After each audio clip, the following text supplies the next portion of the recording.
Ever feel like the more available you are, the more invisible you become? You're the one who always answers the text right away, stays late at the office, and is always there for your friends, yet you're constantly taken for granted. You give and you give, thinking that your value is tied to how easy you are to reach. But what if that's a lie? What if the very thing making you feel disposable is your constant 24/7 presence? The self-help gurus love to say, give more, be present. But the hard truth is, in the game of power and attraction, being around all the time can actually make people value you less. Today you're going to learn a dark Machiavellian law that flips that entire idea on its head. You'll learn not just to be absent, but how to turn your absence into a tool so powerful that people don't just notice you're gone, they start to crave your return.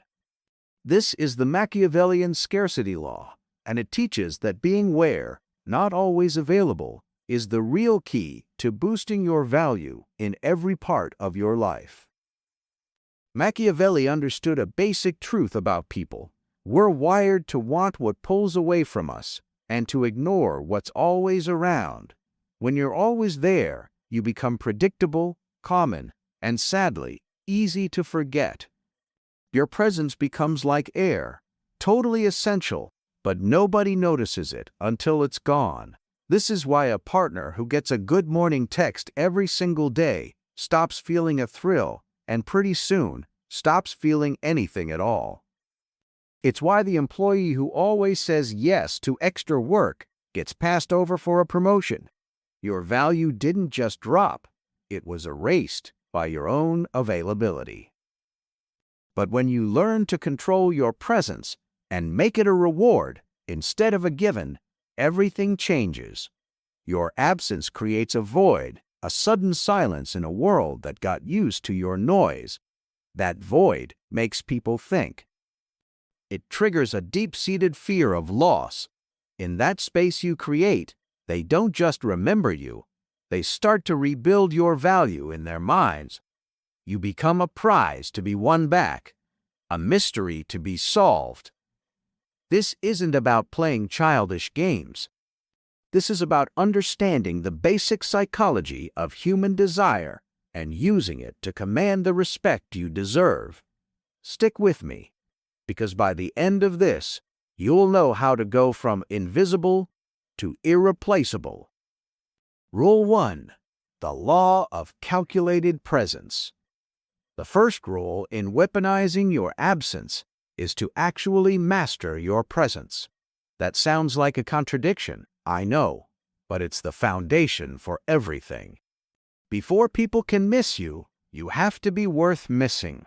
The law of calculated presence means you control not only when and where you show up, but the impact you make when you're there. Your presence needs to be an event, not a habit. Think about it this way. A king doesn't just wander through the marketplace every day. His appearances are rare, planned, and full of ceremony. That calculated exposure makes sure that when people see him, he commands attention, and it reinforces his power. If he became a common sight, the magic would disappear. He'd just be another guy. That's the fate you have to avoid. The more you're seen and heard from, the more common you seem, and the more your value drops. So, how do you use this? At work, stop going to every single meeting you're invited to, especially the ones where you're not a key player. When you do go, don't be the first person to talk about every little thing. Stay quiet, listen, and wait for that perfect moment where what you say can actually change the direction of the conversation. Only speak when you have something valuable to add. This makes your words carry more weight. Your coworkers will start waiting for your input, knowing that when you speak, it matters. You're no longer just another voice in the room. You're the voice that has an impact. In your personal life, this is even more powerful. Stop being the person who's always free for a last-minute plan. Stop replying to texts and calls the second you get them, like you were just sitting by the phone waiting. This doesn't mean being rude or playing hard to get like a teenager. It means having a life of your own that's so full and engaging that you're genuinely busy. Your time is your most valuable asset, so treat it that way. When you do give someone your time, be 100% there. Make the experience memorable. The goal is for the quality of your presence to be so high that your absence is felt deeply. The memory of the intense, focused attention you gave them will stick around long after you've left, making them eager for the next time. This rule is all about shifting from quantity to quality. Anyone can be present, but only someone who understands power can make their presence a memorable, sought-after event. You first have to build a reputation for being exceptional through your humor, your smarts, or your skills. Once people recognize that power, pulling back for a bit will get you more talked about, more admired, and ultimately make you more powerful. You're teaching the world that your presence is a privilege, not a right. Rule 2. The art of the strategic withdrawal. Once you've established your presence as something valuable, it's time to learn the delicate art of the strategic withdrawal. This is where you really start to weaponize your absence. This isn't about ghosting someone or disappearing because you're mad.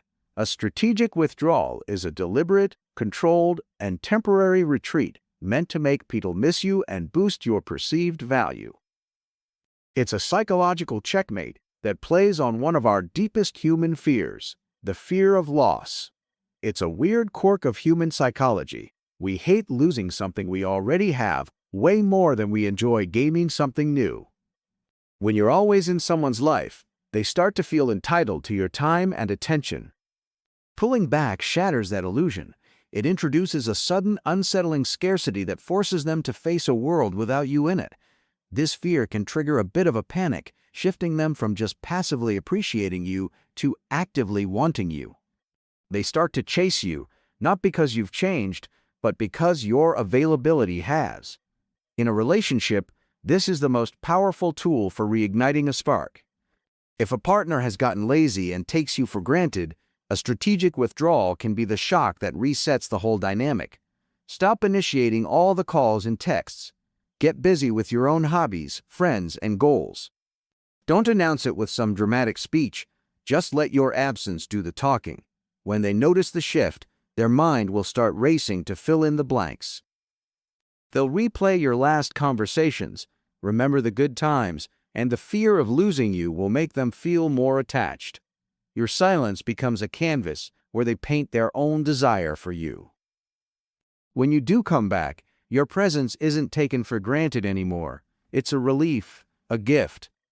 Professionally, a strategic withdrawal is a negotiation tactic. If your work is being undervalued or your requests for a raise are being ignored, just working harder usually isn't the answer. Sometimes, you have to create a vacuum to show your worth. This could mean taking that vacation you've earned and being completely unreachable. When small problems pop up and other people struggle with tasks you handled easily, your value becomes undeniable. Your absence forces your boss and coworkers to put a number on your contribution. They don't just see what you do, they feel the pain of what doesn't get done when you're not there. But timing is everything. As Robert Greene warns in the 48 Laws of Power, this tactic only works after you've built up some respect. If you pull back too early, before your value is clear, you won't be missed, you'll just be forgotten. The trick is to withdraw when your presence is at its peak, right before people start to get tired of you. You leave them wanting more. The withdrawal also has to be temporary. Disappear for too long, and you might just burn the bridge completely. They might find a replacement or just learn to live without you. The goal isn't to be gone forever, but to create a cycle of presence and absence that keeps them on their toes and always happy to have you back. Rule 3. Cultivate an air of mystery. Power is a game of perception, and nothing creates a powerful image quite like mystery. The third rule is to understand that scarcity isn't just about being physically gone, it's about holding back information and emotion too.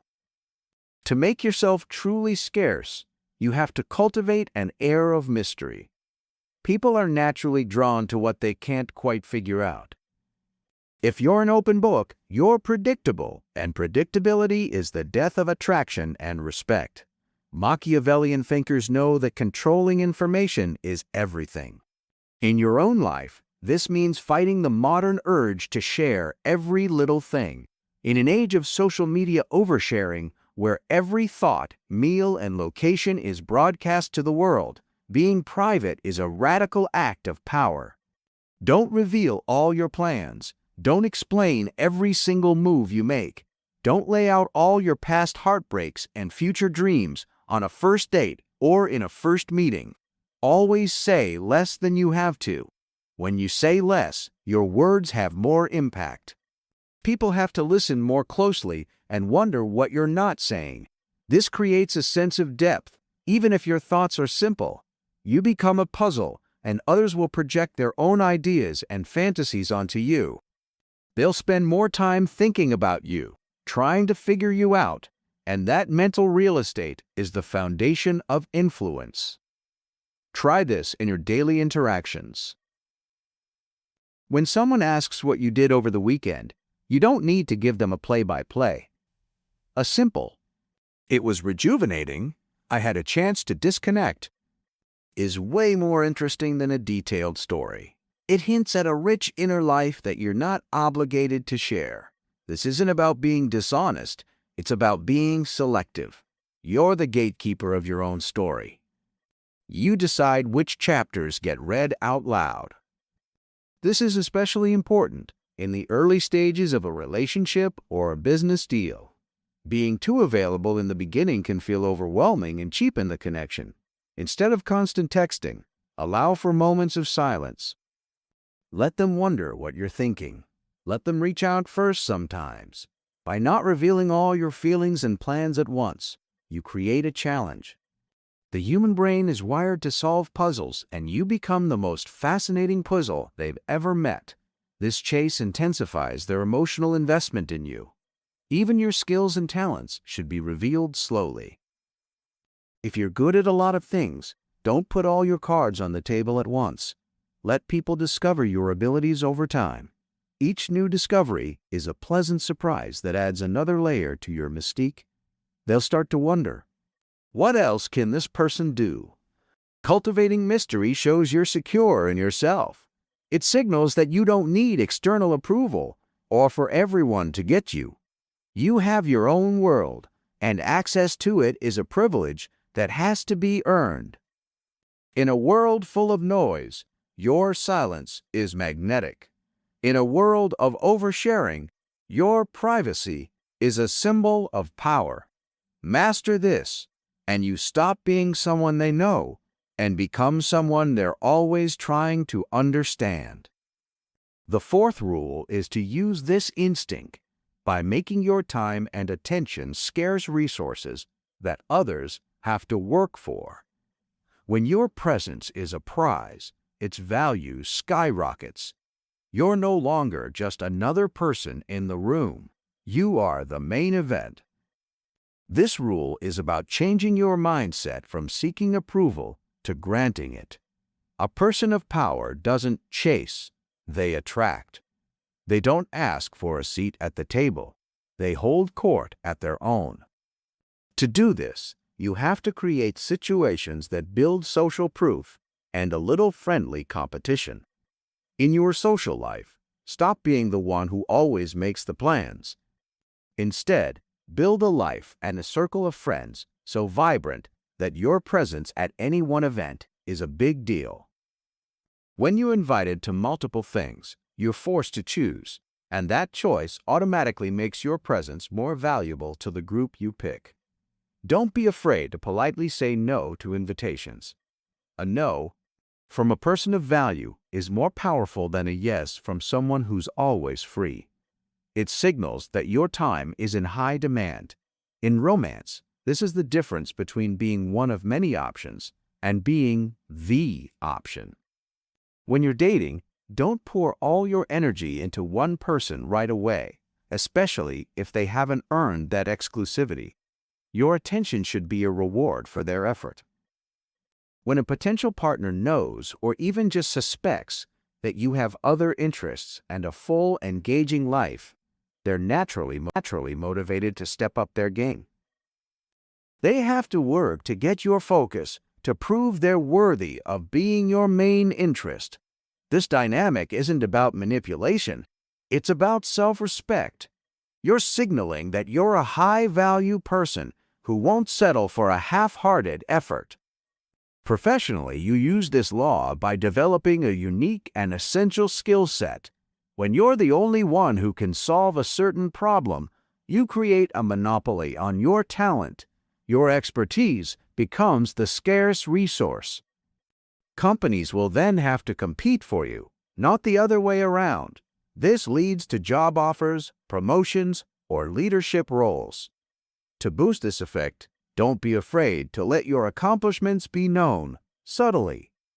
Let others see that your skills are in demand. When a rival company tries to hire you, it dramatically increases your value in the eyes of your current boss.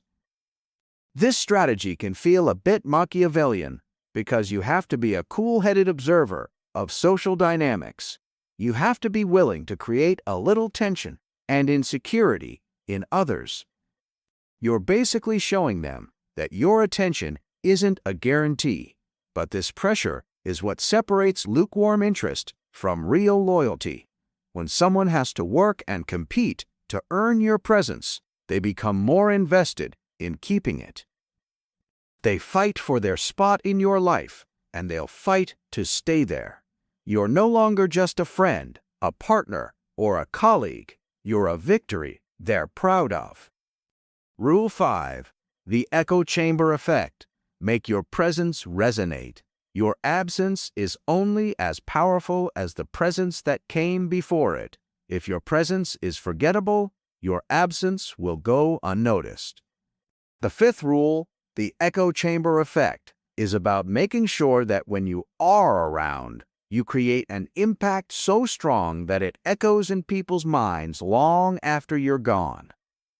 Your goal is to fill the space with so much value and intensity that when you leave, it creates a deafening silence, a void they can feel. Think of it like a stone thrown into a still pond. A small pebble makes a tiny ripple that disappears in seconds. But a large, heavy stone creates powerful waves that travel all the way to the shore and last for a long time. Your presence must be that heavy stone. Through emotional intensity and creating peak experiences, when you spend time with someone, a partner, a client, a friend, be 100% engaged. Put your phone away. Practice active listening. Look them in the eye. Make them feel like they're the only person in the world in that moment. People are starving for genuine attention. Giving it, even for a short time, is an intoxicatingly rare gift. Create moments of high emotion, real laughter, deep conversation, shared vulnerability, or a fun adventure. These peak experiences become emotional anchors. When you're gone, their mind won't just remember you, it will crave the feeling you gave them. That's the echo. In a professional setting, this means your work should be a synonym for excellence. Don't just get tasks done, deliver results that blow expectations out of the water. Don't just share ideas, present them with so much clarity and passion that they're impossible to ignore. When you lead a project, create an atmosphere of energy and purpose that makes everyone on the team feel more capable and inspired. When you leave that project, the team should just miss your skills. They should miss the standard you set. They should miss the energy. Your absence highlights the mediocrity that can creep back in when excellence isn't being pushed. This rule is the direct opposite of just showing up. So many people are physically present, but mentally and emotionally checked out. They're scrolling on their phones at dinner, half listening in meetings, and giving generic, lukewarm responses. Their presence has no weight, so their absence has no impact. You must do the opposite. Make your presence concentrated and powerful. It is far better to have one incredibly focused, high-quality hour with someone than to spend 5 hours of distracted, low-energy time with them. The echo chamber effect also means leaving behind intellectual and emotional reminders of yourself. In a conversation, introduce them to a new idea, a book, or a song that they'll start to associate with you. When they come across that thing later on, the echo of your presence is triggered. It's a subtle but powerful way to stay in their thoughts. You're weaving yourself into the fabric of their world, making sure you're not easily forgotten. Remember, the goal of a strategic absence isn't to make people mad or resentful. It's to make them miss you, and they will only miss what they value. By making every interaction an impactful event, you're loading their memory with positive, powerful associations. Your absence then becomes an itch that only your return can scratch. Rule 6. The dignity of disappearance. How you disappear is just as important as when you disappear. The 6th rule is about executing your absence with dignity. A messy withdrawal, one filled with drama, anger, or long-winded explanations, will always backfire. It makes you look weak, needy, and manipulative, and it kills the very power you're trying to build.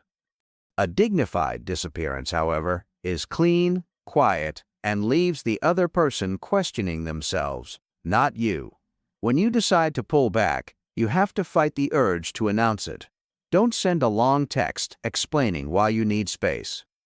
Don't start a dramatic fight where you list all the ways they've wronged you. Those actions are just pleas for attention. They scream desperation. A true master of this law knows that power is shown through actions, not words. The most powerful statement you can make is your silence. Let your withdrawal be a slow fade, not an abrupt cutoff. Text and call less frequently. Get busier with your own life. When they reach out, your replies can be a little slower, your energy a little more distant. This subtle shift creates confusion and unease. They'll start to wonder, is something wrong? Did I do something? This self-reflection is exactly what you want. If you explode with anger, you give them an easy target for their own defensiveness. They can just blame you for being dramatic. But when you retreat with quiet dignity, you give them nothing to fight against. They're left alone with their own thoughts, forced to analyze their own behavior. This is what cutting clean means. It's like emotional surgery done with precision, not a messy brawl. In a friendship or relationship where you feel taken for granted, this just means you stop being the initiator. You stop making all the plans. You simply get absorbed into your own valuable life. If they value the connection, they will step up and close the gap you've created. If they don't, their silence gives you a clear answer about where you stand, and you can move on without a big, messy confrontation. Even when you're ending something for good, this principle works. Getting rid of dead weight in your social circle is best done without a grand finale. You don't need to block them on every platform or make a public scene. The most powerful way to remove someone is to make getting to you so difficult and unrewarding that they just give up and drift away. Let them see you thriving from a distance, but take away their ability to drain your energy. Their relevance in your life just evaporates. The dignity of your disappearance protects your reputation. You're seen as someone who's in control of their emotions, someone who acts with purpose, not on impulse. You're not a victim reacting to how they treated you. You're the person in charge of your own life, curating your own circle. That commands respect. People learn that your presence is conditional on mutual respect and effort. They learn that if they devalue you, you won't fight or beg, you will simply vanish. And that quiet, dignified absence is far more powerful and intimidating than any angry words could ever be. It teaches the world to handle your presence with care because it can be taken away without a sound. Rule 7. Scarcity as a tool for self-reclamation. On the deepest level, the Machiavellian scarcity law isn't about manipulating other people. It's about fixing your own sense of self-worth. The final and most important rule is to see scarcity as a tool for self-reclamation. The reason you've been constantly available, the reason you've let yourself be taken for granted, often comes from a place of fear, the fear that if you pull away, you'll be left with nothing. You believe love, opportunity, and respect are limited, and you have to cling to them, even when the terms suck. Weaponizing your absence forces you to face that fear head-on. It's an act of faith in your own value. Every time you choose to pull back from a situation that makes you feel small, you're sending a powerful message to yourself. I am worth more. My peace is more important than their approval. I am enough on my own. This is the ultimate power move. A scarcity mindset makes you anxious and insecure, and it often leads you to settle for relationships and jobs that are beneath you. You get clingy, you put up with disrespect, and you constantly look for validation because you're scared of being alone. Strategic absence is the antidote.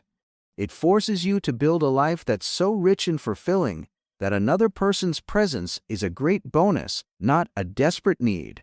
Your hobbies, your goals, your friendships, these become the pillars of your world.